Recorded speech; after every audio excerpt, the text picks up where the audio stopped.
With 67 days left until the November elections, we want to give you the tools and resources to make sure your vote counts. This morning, we have team coverage on both sides of the state line, diving into what should be on your radar leading into November. Let's start with 41 Action News anchor Bryant Madrick. So, Bryant, you talked with the Kansas City Election Board. What's their message right now to voters? Well, the message is pretty simple and it's pretty clear. If you're going to be voting by mail or absentee, make sure that you follow the instructions carefully before you send in your ballot.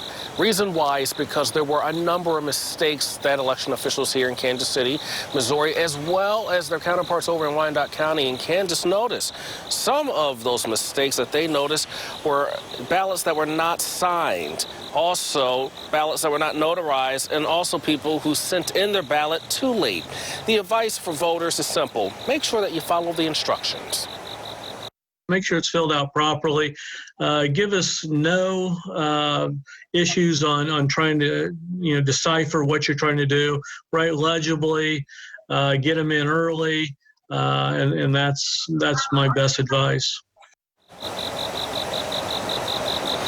Now, Sean Kiefer with the Kansas City Election Board says that it's so important that you follow the advice and follow the instructions because they are expecting a very busy November with about 40,000 people either voting by absentee or by mail for this election in the fall.